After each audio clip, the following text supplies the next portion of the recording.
The first thing you need to understand about my wife Ayla is that she never does anything without calculating the maximum impact.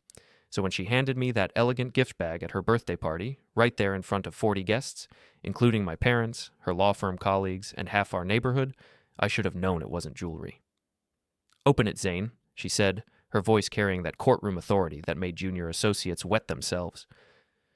The living room fell silent except for the jazz playlist I'd spent an hour curating. Everyone watched as I reached into the expensive paper bag, passed the tissue paper, and pulled out a manila envelope. Divorce papers, signed, notarized, ready to file. "The best gift for me," Ayla announced to our captive audience, "is replacing you with your best friend Trent." I read the first page. Standard dissolution language, but the property division made my jaw clench. She wanted everything: the house, my business, even my truck. I folded the papers, tucked them under my arm, and walked toward the door. "That's it?" she called after me. "No reaction, no begging?" I paused at the threshold, looking back at the woman I'd married 15 years ago. She stood there in her designer dress, the one I'd bought her last Christmas, with Trent's arm sliding around her waist like he owned the place. "Happy birthday, sweetheart," I said. "Hope you got everything you wanted." The October night air hit my face as I stepped outside, leaving behind the murmur of shocked voices and Ayla's brittle laugh. My hands shook as I lit a cigarette. First one in 3 years, but desperate times and all that. Trent Callahan, my best friend since high school. The guy who'd been my best man, who'd helped me install the security system in this very house, who'd borrowed money from me 6 months ago for his car payment. Now he was standing in my living room with his hand on my wife's waist, probably wearing the cologne I'd given him for his birthday. I sat in my truck for 20 minutes, watching through the front windows as the party continued without me. Guests kept glancing toward the door, expecting me to storm back in with tears or rage. But I'd learned a long time ago that the best revenge is served with patience and preparation. That night, after the last guest left and Ayla had presumably gone upstairs with her new boyfriend, I sat at my kitchen table with a pot of coffee and got to work. First, I scanned every page of the divorce papers and forwarded them to my lawyer, Jerry Morrison, along with a note: "Emergency, call me first thing Monday." Then I opened Ayla's laptop. She'd never changed her password, our anniversary date, which now seemed grimly appropriate. Her email was a treasure trove of evidence.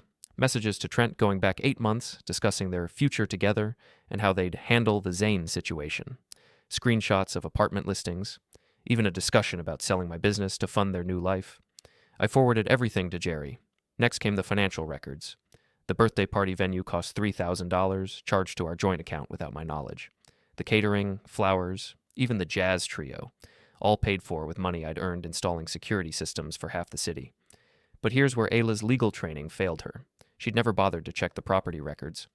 This house, our home for 12 years, was mine alone. I'd inherited it from my grandfather before we married, and despite Ayla's suggestions over the years, I'd never added her name to the deed. I pulled up the county records online, printed out the documentation, and added it to Jerry's growing file. The clock read 3:17 a.m. when I finally closed the laptop. Upstairs, I could hear voices. Ayla and Trent, probably planning their bright future together. I grabbed my pillow and headed for the guest room, but not before stopping by my office safe. Inside, along with important documents and some emergency cash, sat a USB drive containing every security camera installation I'd done in the past 5 years, including the one at Ayla's law firm, Morrison, Klein and Associates. The same firm where Trent worked as a junior associate under Ayla's direct supervision.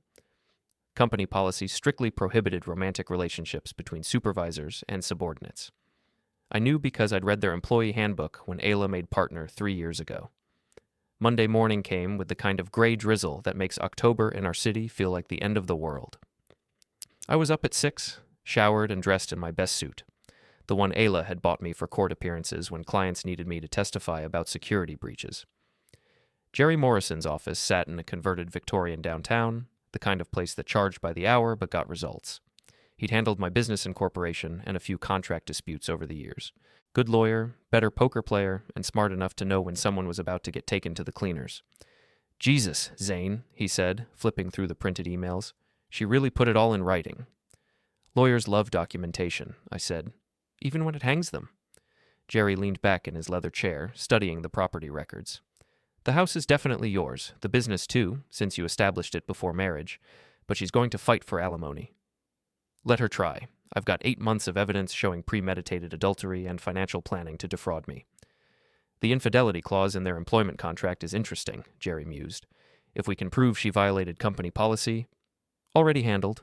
I slid him a USB drive. Security footage from their office building, timestamps matched the email threads.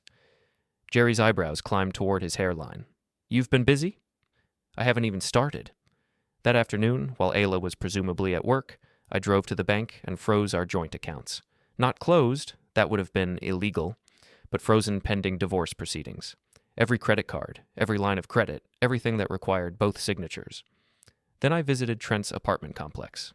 The Riverside Towers marketed itself as luxury living for the modern professional, which meant overpriced units with thin walls and a management company that cared more about rent collection than tenant screening. I'd installed their security system 2 years ago, which meant I knew exactly how to access their lease database. Trent's lease agreement made for fascinating reading. He'd listed Ayla as a co-signer and emergency contact, but the fine print was clear. Only named tenants could legally occupy the unit for more than 14 consecutive days. I printed out the relevant sections and mailed them to the property management company, along with a note suggesting they might want to review their occupancy policies. Tuesday brought the first phone call. What did you do? Ayla's voice crackled through my phone at 7 a.m. I can't access our accounts. Good morning to you too, sweetheart. I filed for divorce. Funny thing about joint accounts.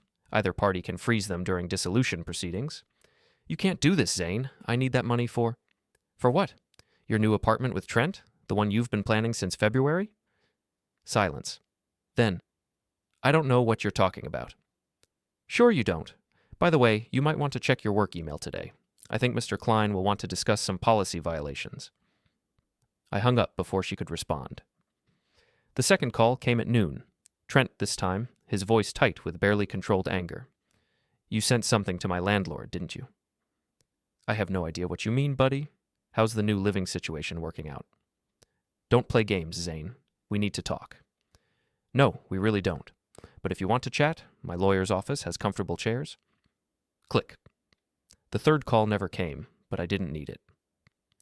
By Wednesday evening, I was sitting in my truck across from the Riverside Towers, watching Ayla drag suitcases out of the building while Trent gestured angrily at his phone. Evicted. Apparently, management companies take lease violations seriously when they're spelled out in black and white. Thursday morning brought the kind of satisfaction that money can't buy. I was installing a new alarm system for Mrs. Henderson down the street when my phone buzzed with a text from Jerry. Ayla's firm suspended her pending investigation. Trent terminated. Call me. Mrs. Henderson, bless her gossipy heart, had been fishing for information about all that commotion at my house since I arrived. Small neighborhoods are like that. Everyone knows everyone else's business before they know it themselves.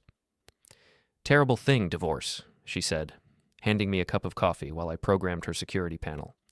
Especially when there's infidelity involved. Is that what people are saying? Oh, honey, the whole street saw that boy leaving your house at midnight Tuesday, and poor Ayla looked so upset when she came back for her things yesterday. I kept my expression neutral, but inside I was grinning. The neighborhood gossip network was more efficient than social media. By the weekend, everyone within 6 blocks would know the basic story. Well, I said, testing the motion sensors. Sometimes people show you who they really are. Jerry's office felt different this time, more like a war room than a legal consultation. He'd spread documents across his conference table like a general planning an invasion. The firm moved fast, he said. Klein called an emergency meeting yesterday. Ayla's suspended without pay pending a full ethics review. Trent's gone entirely. They terminated him for cause, which means no severance. What about their investigation? Ongoing, but the evidence is pretty damning. Office security footage, email records, the works. Klein's worried about liability if other employees start claiming the firm tolerates harassment or favoritism. I studied the termination letter Jerry had somehow acquired. Morrison, Klein, and Associates took their reputation seriously. They couldn't afford scandals in a city where legal gossip traveled faster than wildfire. There's more, Jerry continued. Ayla tried to file an emergency motion for spousal support and temporary housing assistance. Judge Hawkins denied it pending the adultery evidence review. So she's got no income, no apartment, and no legal standing to claim temporary support? Exactly. And since you documented her trespassing at your house, she can't claim residency rights either. The beauty of it was the precision. Every move Ayla had made to secure her future with Trent had instead built the foundation of her own destruction. Her legal training had made her confident, but it had also made her sloppy. She'd documented everything, assuming she could control the narrative. That evening, I decided to take a drive through downtown, not looking for anything specific, just getting a feel for how the other half was living these days. I found them at Mickey's Bar, a dive near the courthouse where off-duty lawyers went to drink away their cases. Ayla sat in a corner booth, still wearing her work clothes from 3 days ago, nursing what looked like her fourth whiskey. Trent paced nearby, his phone pressed to his ear, probably calling every contact he had looking for work. They looked exactly like what they were. Two people who'd thought they were smarter than everyone else and had just discovered they weren't. I didn't go inside, didn't need to. The satisfaction was enough just knowing that their grand plan had collapsed in less than a week. Friday brought a new wrinkle. I was updating the security system at Riverside Towers. Ironic, considering recent events, when the property manager mentioned an interesting development. "Had to call the police yesterday," she said. "Someone was sleeping in their car in our parking lot. Trespassing, you know?" "Really? What happened?" "Well, we couldn't prove anything, but the car matched the description of that woman who was illegally staying in 4B, the one whose boyfriend got evicted." I made sympathetic noises while internally cataloging this information. Ayla was sleeping in her car. The woman who'd spent 15 years criticizing my blue-collar mentality was now homeless. "Did the police arrest anyone?" "No, the car was gone by the time they arrived. But we've got it on camera now, so if it happens again..." She shrugged. That weekend, I decided to test a theory. Saturday evening, I ordered pizza and settled in to watch the baseball playoffs. Around 11 p.m., I heard a car engine outside. Through the front window, I could see Ayla's silver BMW parked across the street. She sat in the driver's seat, staring at the house we'd shared for 12 years. Even from a distance, I could tell she looked exhausted. I took pictures, lots of them, timestamps, license plate, the works. Then I called the non-emergency police line. "I'd like to report suspicious activity in my neighborhood. There's been a car parked outside my house for several hours, given my recent divorce filing and some harassment issues." The officer who responded was professional and thorough. He approached Ayla's car, checked her identification, and had a lengthy conversation that ended with her driving away. I provided my statement, emphasizing my concerns about escalating behavior and my need to document everything for the ongoing legal proceedings. The officer was sympathetic. Apparently, divorce-related stalking was more common than I'd realized. Sunday morning, Jerry called with an update that made my coffee taste even better. "Ayla's lawyer withdrew from the case," he said. "Seems she can't pay his retainer, and he's not interested in working on contingency given the evidence against her." "So she's representing herself?" "For now. But Zane, there's something else. She filed a motion claiming you've been harassing her, says you're following her, interfering with her employment, and trying to make her homeless." I laughed. Actually laughed out loud. "Every action I've taken has been either legally protected or in direct response to her documented behavior. I've got evidence for everything." "I know that, and the judge will too, but she's desperate now. Desperate people do unpredictable things." "Let her come. I've been documenting everything since day one." That evening, as if summoned by our conversation, Ayla's car appeared again. This time she didn't just sit and stare. Around midnight, I heard footsteps on my front porch. The security system I'd installed was top of the line. Motion sensors, night vision cameras, the works. Every step she took was recorded in high definition as she tried the front door, then moved around to the backyard. She spent 20 minutes walking around the house, testing windows and doors, before finally giving up and returning to her car. I watched through the upstairs window as she reclined the driver's seat and pulled a blanket over herself. Monday morning, I hand-delivered the security footage to Jerry's office, along with a formal trespassing complaint.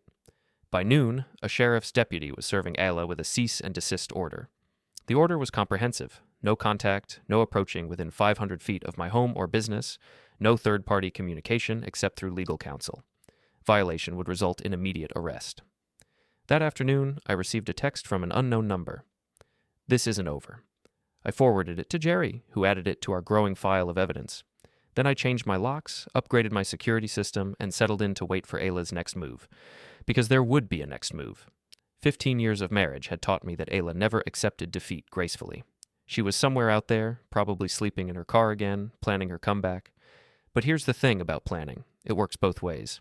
And I'd had 3 weeks to prepare for whatever came next. 3 weeks after the birthday party that ended my marriage, I was installing a security upgrade for the Morrison, Klein & Associates law firm when I overheard something interesting. "The Marinor situation is getting worse," said a voice I recognized as Mr. Klein himself. "She's been calling here daily, demanding reinstatement. Yesterday she showed up in the lobby and had to be escorted out." I was working in the server room, supposedly invisible behind a rack of equipment, but the partners' conference room shared a wall. Their voices carried clearly through the ventilation system I'd helped design. "What about the ethics investigation?" asked another voice. "Concluded yesterday. Termination upheld. The evidence was overwhelming. 8 months of documented policy violations, misuse of company resources, and potential conflicts of interest. We can't risk keeping her on, even without pay." I finished the installation in record time and left through the back exit, but not before confirming that my security cameras had captured everything they needed to. The footage of Ayla's lobby incident would make interesting viewing. That evening, I was reviewing the day's work when my doorbell rang. Through the security monitor, I could see a young woman I didn't recognize, early 20s, nervous energy, holding what looked like an envelope. "Mr. Marinor? I'm Chloe from the law firm. Ayla asked me to give you this." I opened the door but didn't invite her in. Ayla's under a restraining order. She can't contact me directly or through third parties. Chloe's face went pale. She said it was just divorce paperwork, that you'd want to see it. "What's your last name, Chloe?" "Davidson. I'm an intern at Morrison Klein." Poor kid. Ayla was using her to violate the cease and desist order, probably without explaining the legal consequences. I took the envelope but handed it back unopened. "Tell Ayla that all communication needs to go through my attorney. And Chloe, you might want to distance yourself from this situation. Ayla's no longer employed at your firm, and associating with her could hurt your career." The envelope contained what I expected, a rambling letter full of accusations, demands, and threats. I forwarded it to Jerry along with a note about the restraining order violation. By Thursday, the neighborhood gossip network was in full swing. Mrs. Henderson called to report that that poor woman had been sleeping in her car outside the Riverside Towers again. Mrs. Chen from 2 blocks over mentioned seeing Ayla at the grocery store, looking absolutely dreadful, and paying for ramen noodles with quarters. I felt a moment of something that might have been sympathy, until I remembered the divorce papers at my birthday party and Trent's smug smile. Friday brought a development I hadn't expected. I was having lunch at Tony's Deli downtown when Trent walked in, looking like he'd aged 5 years in 3 weeks. His usual confidence was gone, replaced by the hunched shoulders of a man who'd lost everything. He spotted me immediately and, against all common sense, walked over to my table. "We need to talk," he said. "No, we don't. And you're violating the restraining order by proxy. That's for Ayla, not me." "You're right. My mistake. What do you want, Trent?" He sat down uninvited, glancing around to make sure we weren't overheard. "This has gone far enough. Ayla's living in her car, she's got no money, no job, nowhere to go. Sounds like a personal problem." "Come on, man. We were friends for 20 years. Yeah, I screwed up, but this is destroying her." I put down my sandwich and really looked at him. Trent had always been the golden boy. Good-looking, smooth-talking, successful with women. Now he looked hollow, desperate. "You want to know what's destroying her?" I said. 8 months of planning to take everything I'd worked for, humiliating me in front of our friends and family, using my money to pay for the party where she announced she was replacing me. That's what's destroying her. The consequences of her own choices. She made a mistake. She made hundreds of mistakes. Documented, time-stamped, legally actionable mistakes. And now she's facing the results. Trent leaned forward, lowering his voice. "What if she apologized? What if we both did? What would it take to end this?" I almost laughed. "You think this is negotiable? You think I'm running some kind of revenge fantasy that I'll get tired of? Aren't you?" "No, Trent. I'm protecting myself legally and financially from 2 people who tried to destroy me. Everything I've done has been in direct response to actions you and Ayla took first." "So what happens now?" "Now you both live with the consequences. Ayla chose to end our marriage in the most humiliating way possible. You chose to betray 20 years of friendship. I chose to fight back with evidence and legal action instead of just rolling over." Trent sat back, something like understanding dawning in his eyes. "You're not going to stop, are you?" "I'm not doing anything except protecting myself. But if you two keep pushing, keep violating restraining orders and trying to manipulate the situation, then yeah, I'll keep responding." He left without another word, and I finished my lunch in peace. That weekend, I decided to take a drive through the city, not looking for Ayla or Trent, just getting out of the house and clearing my head. But fate, or maybe just small-town inevitability, put me in the right place at the right time. I was stopped at a red light near the courthouse when I saw them, Ayla and Trent, standing outside the public library, having what looked like a heated argument. Ayla was gesturing wildly, clearly upset, while Trent kept glancing around like he was embarrassed to be seen with her. As I watched, Ayla suddenly shoved Trent. hard enough to make him stumble backward. He said something that made her face go red with anger, then walked away, leaving her standing alone on the sidewalk. I drove past without stopping, but in my rearview mirror I could see Ayla standing there, watching Trent disappear around the corner. Even from a distance, she looked broken. That evening, my security system alerted me to movement outside the house. The cameras showed Ayla's BMW parked across the street again, but this time something was different. She wasn't just sitting in the car, she was walking toward my front door. I watched through the monitors as she approached the porch, moving slowly, like every step hurt. She looked exhausted, defeated, nothing like the confident woman who'd handed me divorce papers 3 weeks ago. She didn't try the door or windows this time. Instead, she sat down on my front steps and just stayed there, head in her hands, shoulders shaking. Part of me wanted to go outside, to ask if she was okay, to offer her a cup of coffee and a chance to explain. 15 years of marriage don't disappear overnight, and seeing her like this brought back memories of better times. But then I remembered the party, the papers, the months of planning behind my back. I remembered Trent's hand on her waist and her announcement that she was replacing me. I called the police. The officer who responded was the same one from the previous week. He was professional but firm, explaining to Ayla that she was violating the restraining order and could be arrested if she didn't leave immediately. Through the security monitor, I watched her nod and walk back to her car. But instead of driving away, she just sat there, engine off, staring at the house. The officer approached her car again, had another conversation, and this time she started the engine and drove away. But 20 minutes later, she was back. This pattern continued for hours. Ayla would park across the street, sit for a while, then drive around the block and come back. The officer had warned her twice, but she seemed unable to stay away. Finally, around 2 a.m., I heard her car door slam. Through the window, I could see her walking toward the house again, but this time she looked different, more determined, less defeated. She walked right up to my front door and started pounding on it. "Zane, I know you're in there. We need to talk." I didn't answer, just watched through the security system as she escalated from knocking to shouting. "This is ridiculous. It's my house too. You can't just lock me out of my own life." Actually, I could. The restraining order was clear and the house was legally mine. But Ayla was beyond rational thinking now. "I'm not leaving until you talk to me. I'll stay here all night if I have to." I called 911. This time, they sent 2 officers. I watched through the cameras as they approached Ayla, who was now sitting on my front steps again, refusing to move. The conversation was longer this time, more serious. I could see one officer taking notes while the other spoke into his radio. After about 10 minutes, they helped Ayla to her feet and walked her to their patrol car.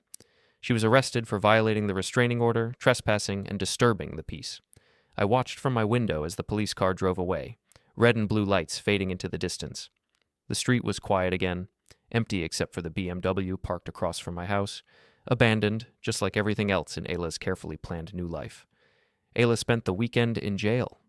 I know because Jerry called Monday morning to tell me she'd been released on her own recognizance, with a court date scheduled for the following month.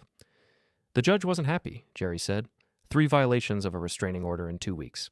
He's talking about a longer-term protective order and possible jail time if she contacts you again. What about the divorce proceedings? Moving forward, without legal representation, Ayla's basically defaulting on everything. The adultery evidence is uncontested, the property division is clear-cut, and she has no grounds for alimony given the circumstances. I should have felt victorious, but mostly I felt tired. 3 weeks of constant vigilance, of documenting every interaction and protecting myself from 2 people I'd once trusted, had worn me down. That afternoon, I was installing a new system for a client across town when I got a call from Mrs. Henderson. "Zane, honey, you need to come home. There's something happening at your house." "What kind of something?" "Well, that woman, your wife, she's back. But this time she's got a truck, and they're loading things out of your garage." I was 20 minutes away, but I made it in 12. Mrs. Henderson was right. There was a moving truck in my driveway, and 2 men were carrying boxes out of my garage while Ayla supervised. I parked behind the truck, blocking it in, and got out of my car just as Ayla noticed me. "It's about time," she said, like I was late for an appointment. "I'm getting my things." "What things? You don't live here anymore." "My tools, my law books, my personal items. I have a right to my property." One of the movers approached with a box that I recognized. My grandfather's tool collection, the one I'd inherited along with the house. "That's not your property," I said. "Everything in this house is marital property," Ayla replied. "I have every right to half of it." "Actually, you don't." I pulled out my phone and called Jerry. "I need you to contact the police and get over to my house immediately. Ayla's violating the restraining order and attempting to steal my property. The movers looked nervous. Lady, if there's a legal dispute, we can't be involved in this. There's no dispute, Ayla said, but her voice was less confident now. I'm taking what's mine. Ma'am, said the older mover, we're going to need to see some documentation. Court order, police approval, something official. Ayla's face flushed red. I don't need documentation to take my own property. Yes, I said. You do, especially when you're under a restraining order that prohibits you from being here. The police arrived first, followed by Jerry and his BMW. The officers were the same ones who'd arrested Ayla over the weekend, and they were not pleased to see her at my house again. Mrs. Marinor, said the senior officer, you were specifically ordered to stay away from this property. I'm just getting my belongings, she said, but the defiance was gone now, replaced by desperation. Jerry stepped forward with a folder full of documents. Officers, my client has a restraining order against Mrs. Marinor. This property is his sole legal residence, and she has no right to be here or to remove any items without court approval. The movers were already loading the boxes back into my garage. They'd clearly dealt with domestic disputes before and wanted no part of whatever was happening. Ma'am, the officer said to Ayla, you're under arrest. Again. This time, she didn't go quietly. As the officer reached for his handcuffs, Ayla turned to me with a look of pure hatred. You're destroying me, she said. I gave you 15 years of my life, and this is how you repay me? You gave me 15 years, I replied, and then you tried to take everything I'd worked for. This is how consequences work. I made one mistake. You made hundreds of mistakes. You just didn't think I'd find out about them. The officer was leading her toward the patrol car when she twisted around for one last shot. You think you've won? You think this is over? I'll fight you until there's nothing left. There already is nothing left, I said. You made sure of that. After they drove away, Jerry and I stood in my driveway, watching the moving truck disappear down the street. She's completely lost it, Jerry said. This arrest, combined with the previous violations, is going to result in serious jail time. What about the divorce? Should be final within 2 weeks. She's defaulted on everything, and her criminal behavior has eliminated any sympathy she might have had from the court. That evening, I sat in my living room in my house, surrounded by my belongings, and tried to process what had happened. 3 weeks ago, I'd been a married man with a best friend and what I'd thought was a stable life. Now I was divorced, my former friend was unemployed and desperate, and my ex-wife was facing jail time. I should have felt guilty. Should have felt like maybe I'd gone too far, been too harsh, pushed too hard, but I didn't. Every action I'd taken had been in direct response to something Ayla or Trent had done first. Every legal move had been justified by evidence they'd provided themselves. Every consequence they were facing was the direct result of choices they'd made. The next morning, Mrs. Henderson knocked on my door with a plate of cookies and the latest neighborhood gossip. That friend of yours, Trent, was here yesterday asking questions, she said. What kind of questions? About your schedule, when you come and go, whether you've been acting strange lately. I told him he had a lot of nerve showing his face around here after what he did. What did he say to that? Nothing much. Just that he was worried about you, thought you might be having some kind of breakdown. I told him the only breakdown around here was his and that woman's moral compass. I thanked Mrs. Henderson for the cookies and the warning. Trent was clearly planning something, probably some kind of intervention or confrontation designed to make me look unstable, but I was ready for him. That afternoon, I upgraded my security system one more time, additional cameras, motion sensors, and a direct line to the police monitoring service. If Trent wanted to play games, he'd be doing it on camera. I didn't have to wait long. Around sunset, Trent's car pulled up outside my house. He sat there for a few minutes, probably gathering courage, then walked up to my front door and rang the bell. I answered with my phone in my hand, recording everything. Hello, Trent. Zane, we need to talk. This has gone too far. I agree. You and Ayla should have stopped after the first restraining order. She's in jail, man. Real jail. And for what? Trying to get some of her stuff? For violating a court order, multiple times, after committing adultery and trying to steal my property. Trent stepped closer, and I could smell alcohol on his breath. You're destroying her life over a mistake. I'm protecting myself from two people who tried to destroy my life on purpose. It wasn't supposed to happen like this, he said, and for a moment he sounded like the friend I'd known for 20 years. We didn't mean to hurt you. You planned it for 8 months, Trent. You used my money, my trust, and my friendship to set up your new life with my wife. What part of that wasn't meant to hurt me? He was quiet for a long moment, staring at the ground. When he looked up, His eyes were red with exhaustion and alcohol. "What do you want? What will it take to end this?" "Nothing," I said. "It's already over. The divorce is final next week. Ayla's facing criminal charges for her own actions, and you're both free to build whatever life you want together. Just do it somewhere else." "She won't even talk to me anymore," Trent said quietly. "Blames me for everything that went wrong. Maybe because you're the one who talked her into it." "No," he said, shaking his head. "It was her idea, all of it. The affair, the divorce, the plan to take your business. I just went along with it." I studied his face, looking for signs of deception, but he seemed genuinely broken. "Why are you telling me this?" "Because I lost everything too. My job, my apartment, my savings. And for what?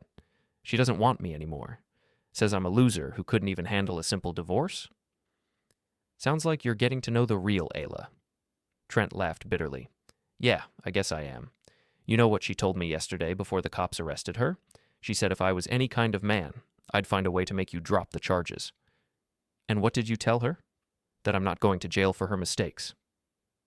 We stood there in silence for a moment. Two men who'd been friends for 20 years, now strangers on opposite sides of a war neither of us had wanted. "I'm sorry," Trent said finally, "for all of it. You deserved better." "Yes," I said. "I did." He walked back to his car without another word, and I watched him drive away. I never saw him again. The divorce was finalized the following Tuesday.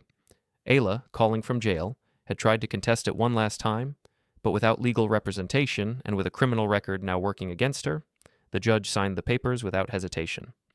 I kept the house, my business, and my self-respect. Ayla got exactly what she'd asked for at her birthday party, freedom from our marriage. She just hadn't expected it to cost her everything else. 2 days later, I was installing a security system for a new client when Jerry called with the final update. "Ayla pled guilty to violating the restraining order," he said.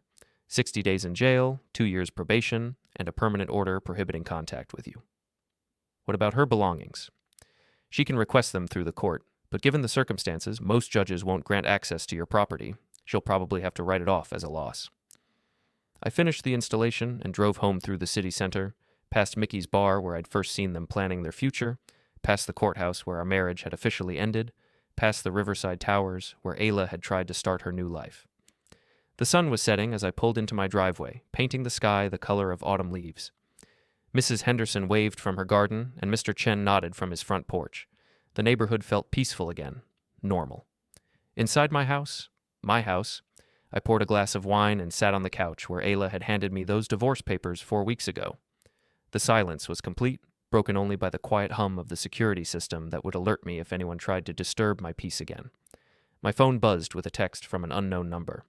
"Congratulations, you won." I deleted it without responding. There had been no winners in this war, only survivors. But I had survived, and that was enough. The party was over, the papers were signed, and the begging had come exactly when Jerry had predicted, after everything was final and there was nothing left to negotiate. I raised my glass to the empty room and toasted the end of the worst month of my life, and the beginning of whatever came next. Outside, the street was quiet except for the distant sound of traffic and the whisper of wind through the trees. No BMW parked across the street, no footsteps on the porch, no pounding on the door. Just peace, finally. And that was worth everything it had cost.